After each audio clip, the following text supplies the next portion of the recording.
Back to my channel KMSM. Today we are going to study about mechanism of nucleophilic substitution reaction. ठीक है, हम लोगों ने इसके पहले वाले लेक्चर में न्यूक्लियोफिलिक रिएक्शन क्या होता है वो सीख लिया था, बट हम लोग उसके मैकेनिज़्म के बारे में आज क्या करेंगे, डिस्कस करेंगे। सो यहाँ पे दो टाइप के मैकेनिज़्म होते हैं, एक होता है SN2 और एक होता है SN1 मैकेनिज़्म। सबसे पहले हम स्टार्ट करेंगे SN2 मैकेनिज़्म। ठीक है, अब ये SN2 मैकेनिज़्म होता क्या है, कैसे वर्क करता है और ये रिएक्शंस कैसे होती है, ये हम लोग इस पर्टिकुलर सेशन में क्या करने वाले हैं, देखने वाले। तो वीडियो को पूरा देखिए दोस्तों, और अगर आपको कंटेंट अच्छा लगे तो कमेंट करके ज़रूर बताना। सो चलिए शुरू करते हैं। तो सबसे पहले SN2 मैकेनिज़्म को समझने से पहले हम लोगों को कुछ कंसिडरेशन करना होगा और कुछ रिएक्शन करना होगा। हम लोगों को यहाँ पे दे दिया है कि it is nucleophilic substitution reaction, because यहाँ पे जो हमारा OH है वो है क्या है, हम लोगों का न्यूक्लियोफाइल है। वो न्यूक्लियोफाइल किससे रिएक्ट होने वाला, मिथाइल ब्रोमाइड से क्या होगा, रिएक्ट होगा। किससे रिएक्ट होगा, मिथाइल ब्रोमाइड से रिएक्ट होगा। और मिथाइल ब्रोमाइड से रिएक्ट होकर हमको क्या दे रहा है, अल्कोहल दे रहा है, और Br क्या हो रहा है, बाहर जा रहा है। मतलब ये जो OH है ये क्या है, न्यूक्लियोफाइल है, जो क्या हो रहा है, सब्स्टिट्यूट हो रहा है किसकी जगह पे, ब्रोमीन की जगह पे। मतलब ब्रोमीन बाहर जाएगा और OH क्या होगा, अंदर की तरफ आ जाएगा। अगर मैं यहाँ पे इसकी रेट ऑफ रिएक्शन देखो तो which is directly proportional to concentration of methyl bromide and concentration of OH minus.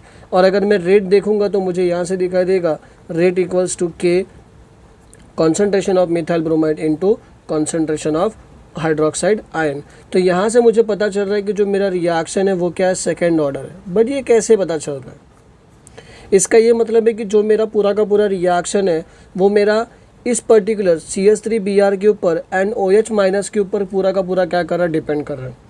क्योंकि रेट हम तभी लिखते हैं जब पूरा का पूरा रिएक्टेंट मॉलिक्यूल उसके ऊपर क्या करे, डिपेंड करे। तो रेट बेसिकली हमेशा किसके ऊपर डिपेंड करता है, रिएक्टेंट के ऊपर डिपेंड करता है। बट इस रिएक्शन में ये रिएजेंट के ऊपर भी क्या कर रहा है, डिपेंड कर रहा है। इसका ये मतलब है कि साइमल्टेनियसली बॉन्ड ब्रेकिंग और बॉन्ड मेकिंग का कोर्स यहाँ पे आपको दिखाई देगा, जो हम लोग मैकेनिज्म में क्या करेंगे, डिस्कस करेंगे। अभी यहाँ पे देखिए दो चीज़ों के बारे में और इन्फॉर्मेशन मिल गई कि ये जो SN2 है उसके नाम के बारे में, कि उसका फुल फॉर्म क्या होगा। तो मुझे यहाँ से पता चलता है कि S का मतलब होता है सब्स्टिट्यूशन एंड N का मतलब होता है न्यूक्लियोफाइल, और यहाँ पे 2 आया मतलब क्या है, ये बायोमोलिकुलर रिएक्शन है। ठीक है, काइनेटिक्स हम लोग को कैसे बोलेंगे, बायोमोलिकुलर कैसे समझ में आया। अगर आप इस रिएक्शन में देखोगे तो रिएक्टेंट के साइड पे 2 मॉलिक्यूल टेक पार्ट कर रहे हैं। तो किसी भी एलिमेंट्री रिएक्शन में या किसी भी मैकेनिज्म में रिएक्टेंट के साइड पे जितना मॉलिक्यूल टेक पार्ट करता है उसको हम लोग बोलते हैं मॉलिक्यूलर। तो यहाँ पे हमने क्या किया, मॉलिक्यूल्स काउंट किया। यहाँ पे 1 है और यहाँ पे 1 है, टोटल कितने हो गए, 2। इसलिए हमको क्या यहाँ पे हमने क्या लिख दिया है कि इट इज़ बायोमोलिकुलर रिएक्शन। तो टोटल इसका नाम हो जाएगा न्यूक्लियोफिलिक सब्स्टिट्यूशन बायोमोलिकुलर रिएक्शन। ये होता है SN2 का मतलब दोस्तों। अब आगे बढ़ते हैं बच्चों, आगे हम लोग इसकी मैकेनिज़्म के ऊपर एकदम डिटेल में क्या करेंगे, डिस्कस करेंगे। तो अब मैं बात कर लेता हूँ इसकी मैकेनिज़्म के ऊपर। सबसे पहले बात करते हैं कि इसके अंदर जो रेट हमने लिखा वो कैसे आ रहा है और कैसे नहीं आ रहा है। तो हम यहाँ पे बोलेंगे rate of chemical reaction is influenced by chemical species taking part in the slowest step of its mechanism. Slowest step मतलब क्या होता है, उसको हम लोग दिखाते हैं R.D.S से। किससे दिखाते हैं, R.D.S। उसको हम लोग बोलते हैं रेट डिटरमाइनिंग स्टेप। एक बात हमेशा याद रखना बच्चों कि जो भी रिएक्शन का सबसे स्लोवेस्ट स्टेप होता है वो मेरे को रेट ऑफ रिएक्शन के बारे में इंफॉर्मेशन देता है। जो भी रिएक्शन का स्लोवेस्ट स्टेप होता है वो मुझे रेट ऑफ रिएक्शन के बारे में क्या करता है, इंफॉर्मेशन देता है। हमेशा याद रखना। तो in the above reaction only 2 reactant are present and both are found to be influenced by the rate of reaction. ठीक है, इसलिए हमने उन्हें बोला था कि rate is directly proportional to concentration of CH3Br and it is directly proportional to OH का concentration. यहाँ पे दोनों ही रिएक्टेंट क्या कर रहे थे, influence the rate of reaction को। मतलब rate of reaction is influenced by this both terms. आगे बढ़ते हैं। This means that rate of reaction is single step. हमको यहाँ से एक समझ में आता है कि जो भी रिएक्शन है वो क्या, सिंगल स्टेप है, and is called slowest step of the reaction. अब in the above reaction bond breaking और bond forming takes place simultaneously। हमेशा याद रखना आपको केमिस्ट्री में जो बॉन्ड ब्रेकिंग और बॉन्ड मेकिंग का जो प्रोसेस होता है वो हमेशा क्या होता है, साइमल्टेनियसली होता है। ठीक है, आपको हमेशा क्या रखना है, याद रखना। तो इस पर्टिकुलर मैकेनिज्म को हम लोग ऑब्जर्व करते देखिए। अब यहाँ पे ध्यान दीजिए, जो OH मॉलिक्यूल वो पीछे से अटैक कर रहा है, पीछे से क्यों अटैक कर रहा है वो भी देख लेते हैं। अगर ये OH मॉलिक्यूल सामने से अटैक करे तो देखो ब्रोमीन क्या बल्कि ग्रुप है, तो स्टेरिक फैक्टर जनरेट होगा। स्टेरिक फैक्टर जनरेट हो रहा है, इसका ये मतलब है कि दो बल्कि ग्रुप एक साथ में जब आएंगे तो वहाँ पे ये रिएक्शन कंप्लीट नहीं कर पाएगी। मतलब जो लिविंग ग्रुप है और जो इनकमिंग ग्रुप है दोनों क्या आ रही है, सेम पोजीशन पे आ रही है, ठीक है, जिसकी वजह से इसका हम लोग बैक साइड से क्या करेंगे, अटैक करवाएंगे। अब यहाँ पे देखिए मैंने RDS लिखा हुआ है, RDS लिखा है, इसका ये मतलब है कि ये पूरा का पूरा रिएक्शन, ये पूरा का पूरा जो स्टेप है वो क्या स्लोएस्ट स्टेप है। स्लोएस्ट स्टेप है, इसका मतलब क्या है, मेरा रेट डिटरमाइन करके देगा, और रेट डिटरमाइन करके देगा तो जो मेरा रेट होगा it is directly proportional to concentration of methyl bromide and hydroxide ion, जो हमने पहले क्या कर लिया, लिख लिया। ये मुझे यहाँ से क्या होता है पता चल जाता है। अब जैसे ये रिएक्शन होगा तो मैंने क्या बोला, बॉन्ड ब्रेकिंग और बॉन्ड मेकिंग, ये दोनों प्रोसेस क्या साइमल्टेनियसली है। तो यहाँ पे देखिए हम लोगों को दे रहा है कि जो Br है वो पार्शियली बॉन्ड से बन गया और जो OH है वो भी क्या आ गया, पार्शियल बॉन्ड से। इसका ये मतलब है कि आगे चल के ये बॉन्ड टूट जाएगा और आगे चल के OH क्या हो जाएगा, अटैच हो जाएगा, जो आप प्रोडक्ट में क्या कर पा रहे, देख पा रहे। देखिए ब्रोमीन क्या हो गया, बाहर चले गया और OH क्या हो गया, अटैच हो गया। अब ये जो स्टेट है इसको हम लोग बोलते हैं ट्रांजिशन स्टेट, इसको क्या बोलते हैं, ट्रांजिशन स्टेट, ठीक है। ट्रांजिशन स्टेट मतलब कंपाउंड के पास इस समय सबसे ज़्यादा अमाउंट ऑफ क्या होगी, एनर्जी होकर वो किसकी तरफ लीड करेगा, प्रोडक्ट की तरफ लीड करेगा। हमेशा याद रखना। आगे बढ़ते हैं इसके अंदर, तो यहाँ पे मुझे प्रोडक्ट क्या हो गया, ऑब्टेन हो। बात कर लेते हैं बच्चों salient features of SN2 mechanism. क्या क्या ऑब्जर्व किया हमने मैकेनिज्म से, कि ये स्लोवेस्ट स्टेप है। दूसरा हमने क्या बोल दिया कि यहाँ पे bond formation and bond breaking दोनों क्या हो रहा है, एक साथ में हो रहा है। और यहाँ पे क्या देखा हम लोग ने, बैक साइड अटैक देखा, और एक हम लोगों को ट्रांजिशन स्टेट दिखा दिया जहाँ पे हम लोग का OH और हम लोग का जो ब्रोमीन था वो पार्शियली अटैच था कार्बन को, ठीक है। वही इन्फॉर्मेशन हम लोग क्या करेंगे, इस पर्टिकुलर साइलेंट फीचर्स के अंदर से पढ़ने की कोशिश करेंगे। सबसे पहला point, single step mechanism with the simultaneously bond breaking and bond forming, ये हम लोगों को पता चलता है। बैक साइड ऑफ न्यूक्लियोफाइल, ठीक है, back side attack of nucleophile के बारे में क्या बोलेंगे, the nucleophile attack the carbon undergoing the substitution from the side opposite to the that leaving group. जो लिविंग ग्रुप है, तो लिविंग ग्रुप कौन था, अगर यहाँ पे देखेंगे तो ये जो ब्रोमीन था वो लिविंग ग्रुप है और ये जो OH है वो क्या मेरा इनकमिंग ग्रुप है, और ये इनके हाइड्रोजन, तो ये लीव करेगा तो ही आ पाएगा। अगर ये सामने से आएगा तो देखो ये भी एक बल्कि ग्रुप है, ये भी एक बल्कि ग्रुप है, तो दोनों के बीच में क्या होगा, रिपल्शन होगा। इन दोनों का जो इलेक्ट्रॉन का क्लाउड होगा उनके बीच में क्या होगा, रिपल्शन होगा। इसको बोलते हैं हम लोग इलेक्ट्रॉन डिस्ट्रॉशन, ठीक है। तो जिसकी वजह से रिपल्शन होगा, रिपल्शन की वजह से ये क्या हो जाएगा, स्टेबिलिटी की तरफ नहीं जाएगा और ये रिएक्शन प्रोडक्ट की तरफ लीड नहीं करेगा। इसलिए आगे लिखा है, this is to avoid the steric repulsion and electrostatic repulsion between the incoming nucleophile and leaving group. इसलिए हम क्या करते हैं, बैक साइड अटैक को प्रीफर करते हैं। In the transition state the nucleophile and the living group are bonded to a carbon with the partial bond and carrying a partial negative charge। जैसा आपको मैंने मैकेनिज्म के अंदर दिखाया कि जो क्लोरीन था उसके ऊपर भी डेल्टा नेगेटिव चार्ज था और जो OH था उसके ऊपर भी क्या था, डेल्टा नेगेटिव चार्ज था। The transition contain penta coordinate carbon having a 3 sigma bond in one plane and making a bond angle of 120 with each other of 2 partial covalent bond along with the line perpendicular to its plane। ये information हमको कहाँ से मिल रही है बच्चों, transition state से मिल रही है। कहाँ से मिल गई, ट्रांजिशन स्टेट से, ठीक है। क्योंकि आप अगर रिएक्शन को देखोगे, मैं आपको फिर से वो रिएक्शन एक बार दिखा देता हूँ। तो आप देखो यहाँ पे कार्बन 5 बॉन्ड बना रहा है, ये वाले बॉन्ड और ये वाले बॉन्ड ये सब किस में है, प्लेन में है, और ये जो पार्शियल है वो क्या है हम लोगों के परपेंडिकुलर में, ठीक है। वही हम लोगों ने यहाँ पे क्या क्या लिखा हुआ है, the transition contains penta coordinate carbon having a 3 sigma bond in one plane making a bond angle of 120 with each other and 2 partial covalent bond along a line perpendicular to its plane। ये information हम लोगों को यहाँ से क्या हो रही है, मिल जा रही है, ठीक है। आगे बढ़ते हैं, आगे हम लोग इसके बारे में और बात करेंगे। When SN2 reaction is brought about the chiral carbon, the product is formed have opposite configuration compound that in the substrate। अगर आप सबस्ट्रेट के बारे में देखोगे तो सबस्ट्रेट क्या था, आप स्ट्रक्चर बना देता हूँ मैं आप लोगों के लिए सबस्ट्रेट का फिर से, ब्रोमीन, और जो नया कंपाउंड मिला है वो यहाँ पे क्या है, OH है, और यहाँ पे इनके हाइड्रोजन है। देखिए ये जो लिविंग ग्रुप था और ये जो इनकमिंग ग्रुप था, एग्जैक्टली स्ट्रक्चर से में सिर्फ अपोजिट डायरेक्शन में क्या हो गया, OH आ गया। और इस अपोजिट डायरेक्शन में जो OH आया हुआ है उसी के बारे में हम लोग क्या कर रहे हैं, यहाँ पे इन्फॉर्मेशन दे रहे हैं। In other words SN2 reaction is found to proceed inverse configuration या इन्वर्जन कन्फिग्रेशन बोलते हैं हम लोग। क्या बोलते हैं इसको, इन्वर्जन कन्फिग्रेशन। इन्वर्जन क्यों, क्योंकि जैसे ही आप इसका मिरर इमेज निकालोगे तो आपको एक उल्टा स्ट्रक्चर आएगा। मतलब ये जो स्ट्रक्चर है ये इस स्ट्रक्चर का क्या है, मिरर इमेज है, बट यहाँ पे ब्रोमीन के बदले सिर्फ क्या है, OH है। ये हम लोगों को यहाँ से पता चलता है। और this like flipping of an umbrella it is known as Walden inversion, it is known as Walden inversion. ठीक है, तो ये इन्फॉर्मेशन हम लोगों को टोटल मिल जाती है SN2 मैकेनिज्म से। किससे मिल जाती है, SN2 मैकेनिज्म से। अब हम बात करते हैं SN1 मैकेनिज्म। सेम जैसे SN2 है वैसे ही SN1 भी क्या करता है बच्चों, वर्क करता है। हमेशा हम लोगों को याद रखना है। In this reaction between tert butyl bromide and hydroxide ion to give tert butyl alcohol, यहाँ पे ये चीज़ हम लोगों को पता चल रही है। It follow the first order kinetics, that is the rate of this reaction depends upon concentration of only one species which is substrate molecule, और substrate क्या है हम लोगों के पास, tert butyl bromide. Hence it is called substitution nucleophilic unimolecular. फिर से मैं रिपीट करता हूँ, मॉलिक्यूलरिटी कैसे बताते हैं हम लोग, जितने मॉलिक्यूल टेक पार्ट करते हैं रिएक्टेंट के साइड पे।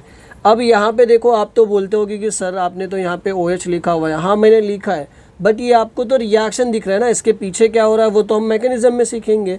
तो यहाँ से मुझे सिर्फ पता चलेगा कि जो रेट है it is directly proportional to tert butyl bromide, और यहाँ पे मैं बोल दूंगा कि this reaction is first order reaction. अब जब मैं इसकी मैकेनिज्म के अंदर जाके देखूंगा तो मुझे पता चलेगा कि एग्जैक्टली क्या हो रहा है।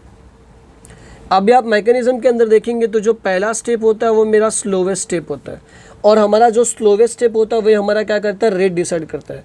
होगा क्या, बिकॉज ऑफ सब कार्बन के जो बॉन्ड है चारों के चारों, वो चारों के चारों पैक्ड है पूरे की पूरे। अगर OH अटैक भी करना चाहेगा तो कहीं से अटैक नहीं कर पाएगा। इसका ये मतलब भी कि सबसे पहले कोई पोजीशन क्या होगी वो अवेलेबल करानी होगी, तब जल के OH क्या होगा, अटैक करेगा। तो ये किस में जाता है, एक स्लो प्रोसेस में जाएगा जिसको हम लोग RDS बोलते हैं। और जैसे ये स्लो प्रोसेस में जाएगा उस क्या फॉर्म करेगा, कार्बोकैटायन। अब मुझे बताओ कि यहाँ पे OH आया क्या, फर्स्ट स्टेप में नहीं आया। इसका ये मतलब ये रिएक्शन OH की कॉन्सेंट्रेशन के ऊपर डिपेंड नहीं कर रहा है। तो किसके ऊपर डिपेंड करेगा, टर्ट ब्यूटाइल ब्रोमाइड के ऊपर। इसलिए मैंने जो रेट है वो डायरेक्टली प्रोपोर्शनल टू किसको लिख दिया है, टर्ट ब्यूटाइल ब्रोमाइड को लिख दिया।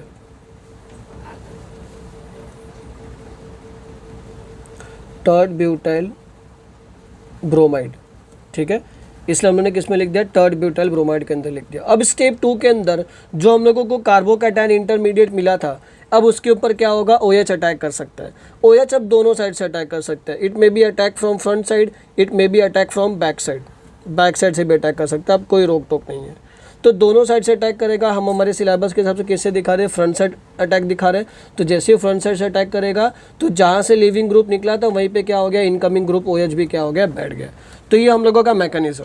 अब इसके कुछ साइलेंट फीचर्स होंगे जो हम लोगों को पढ़ने होंगे। तो रिएक्शन से कुछ चीज़ें जो ऑब्जर्व हो रही है वो हम लोगों को यहाँ से पता चल रहा है कि जो हमारा रिएक्शन है वो डायरेक्टली प्रोपोर्शनल टू किसको है, टर्ट ब्यूटाइल ब्रोमाइड को है। एक यहाँ से it is first order reaction.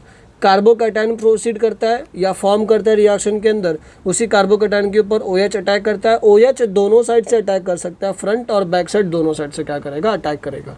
ये फ्रंट साइड का है, अगर आपको बैक साइड का अटैक दिखाना होगा तो आपको ऐसा प्रोडक्ट मिलेगा, CH3। यहाँ पे आप CH3 लिख दीजिए, यहाँ पे आप CH3 लिख दीजिए, और यहाँ पे आप क्या करिए, OH लिख दीजिए। अगर आप देखेंगे तो ये दोनों एक दूसरे के क्या एग्जैक्टली मिरर इमेज है, ठीक है। तो इसीलिए हम इस रिएक्शन में बोलते हैं कि हमको रेसिमिक मिक्सचर मिलता है। रेसिमिक मिक्सचर हम लोग बोलेंगे जहाँ पे हम लोगों को दो जो प्रोडक्ट है वो इक्वी मोलर क्वांटिटी में मिलेंगे। मतलब ये भी 50% होगा, ये भी 50% होगा। एक D कन्फिग्रेशन का होता है और एक L कन्फिग्रेशन का होता है, जो हम लोग पहले भी क्या कर चुके हैं, सीख चुके हैं। अब आगे बात करते हैं इसके साइलेंट फीचर्स के लिए। तो salient features of SN1 mechanism, जो मैंने बोला वही यहाँ पे लिखा हुआ है, उसको क्या करना है, सिर्फ हम लोगों को अच्छे से रिपीट करना है। अब देखिए साइलेंट फीचर में हम लोगों को दो चीज़ें यहाँ से पता चली, ठीक है, ये आपका नोट्स का भी काम कर जाएगा। It is 2 step mechanism. दूसरा, heterolysis of CH bond in the slow and reversible first step to form a planar carbocation intermediate.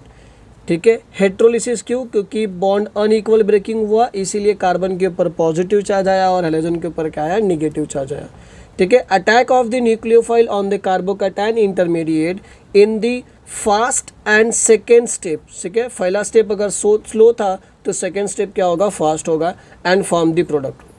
When SN1 reaction is carried out at the chiral carbon in an optical active substrate, the product is form is nearly racemic। ठीक है, अगर मैं ये जो SN1 mechanism मैंने पढ़ाया आप लोगों को अभी, अगर वो मैं कायरल कंपाउंड के साथ लेके करूँगा तो मुझे क्या मिलेगा? रेसिमिक मिक्सचर, जो मैंने आपको क्या बता दिया थोड़ी देर पहले बताया।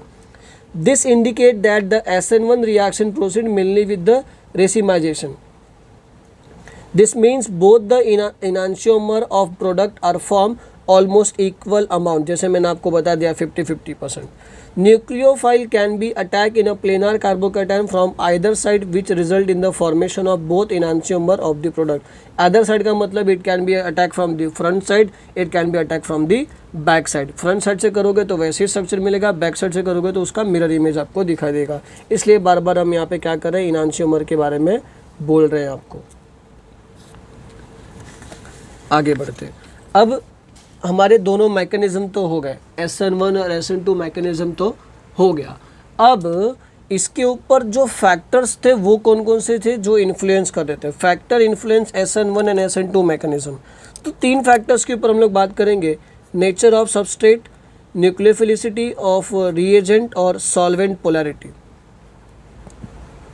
सबसे पहले बात करते हैं नेचर ऑफ सबस्ट्रेट के लिए। If I talk about nature of substrate, तो मतलब सबस्ट्रेट कैसा होना चाहिए ताकि हमारा SN1 या SN2 मैकेनिज्म क्या हो जाएगा? प्रोसीड कर जाएगा। ठीक है, अगर हम SN2 मैकेनिज्म में देखें तो हमने एग्जांपल लिया था ऑलमोस्ट प्राइमरी अल्काइल हैलाइड का। ठीक है, तो यहाँ पे देखेंगे, हम बोलेंगे the transition state of SN2 mechanism is a penta coordinate and thus crowded as the result of SN2 mechanism is favoured in the primary halides या primary alkyl halide and least favored in the tertiary alkyl halide। हमेशा याद रखना आप लोगों को, जो SN2 mechanism होता है वो हमेशा प्राइमरी अल्काइल हैलाइड की तरफ ज़्यादा फेवर करेगा और लिस्ट फेवर कहाँ करेगा? टर्शरी अल्काइल हैलाइड की तरफ। तो मैंने यहाँ पे ऑर्डर लिख दिया है, तो कल को आपको पूछा जाएगा कि SN2 मैकेनिज्म कौन से अल्काइल हैलाइड के लिए सबसे ज़्यादा दिखाया जाएगा, तो हम क्या बोलेंगे? SN1 के लिए सबसे ज़्यादा और सबसे अच्छे से दिखाया जाएगा। इसी का उल्टा होता है SN1 में। SN1 में हमने क्या लिया था? ऑलमोस्ट टर्शरी अल्काइल हैलाइड था।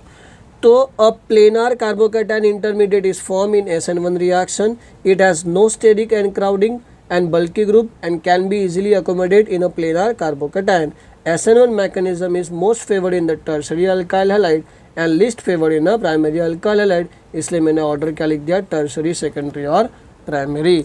तो आपको कभी भी क्वेश्चन पूछा जाएगा MCQ में कि SN1 कौन से अल्काइल हैलाइड के लिए फेवर्ड होगा या ज़्यादा रिएक्टिव किसकी तरफ होगा, तो हम क्या बोलेंगे? टर्शरी की तरफ। ठीक है, और अगर मैं SN2 के लिए पूछूंगा तो आप क्या बोलोगे? प्राइमरी की तरफ। हमेशा आपको क्या रखना है? याद रखना। तो ये बात कर लिया हम लोगों ने नेचर ऑफ सबस्ट्रेट के बारे में। अब हम बात करेंगे बच्चों न्यूक्लियोफिलिसिटी ऑफ रिएजेंट। ठीक है, रिएजेंट कैसा होना चाहिए, हम लोगों को इसके बारे में बात करना है। A nucleophile is a species that use its electron pair to form a bond with carbon. Nucleophile आ क्यों रहा था? उसको कार्बन के साथ बॉन्ड बनाना था, बाकी कुछ नहीं। Nucleophile character of any species is express in its electron releasing tendency which can be also correlated with the strength of Lewis base। किसके ऊपर डिपेंड करेगा? स्ट्रेंथ ऑफ लेविस बेस के ऊपर। A more powerful nucleophile attack the substrate faster favour in SN2 mechanism and the rate of SN1 mechanism is independent of the nature of nucleophile. आपने reaction देखा ही होगा, क्योंकि आप अगर SN2 के लिए बात करेंगे तो SN2 में जो हमारे पास CH3Br था उसके ऊपर एक स्ट्रॉन्ग न्यूक्लियोफाइल अटैक कर रहा था। बट अगर आप SN1 रिएक्शन देखेंगे तो SN1 रिएक्शन में जो भी हमारे पास टर्ड ब्यूटाइल था, टर्ड ब्यूटाइल ब्रोमाइड, उसके ऊपर OH का कोई भी अटैक नहीं था, इसलिए वो इंडिपेंडेंट था नेचर ऑफ न्यूक्लियोफाइल के। And nucleophile does not react in slow step in SN1 reaction. तो ये हम लोगों को रिएजेंट्स के बारे में इंफॉर्मेशन मिल गया। ठीक है, अब आगे बात करते हैं सॉल्वेंट के बारे में, सॉल्वेंट पोलैरिटी। तो SN1 रिएक्शन करने के लिए जो हम लोग क्या लेंगे, पोलार सॉल्वेंट ज़्यादा फेवरेबल होता है, और SN2 मैकेनिज्म के लिए नॉन पोलार सॉल्वेंट क्या होता है, ज़्यादा फेवरेबल होता है। तो आई होप दोस्तों आप लोगों को आज का लेक्चर पसंद आया होगा। अगर आपको मेरा लेक्चर अच्छा लगता है तो मेरे चैनल को सब्सक्राइब करिए, शेयर करिए, लाइक करिए और कमेंट करना ना भूलिए। ठीक है, तो thank you guys, next time मिलेंगे अच्छे टॉपिक के साथ। तब तक के लिए बाय बाय, टेक केयर।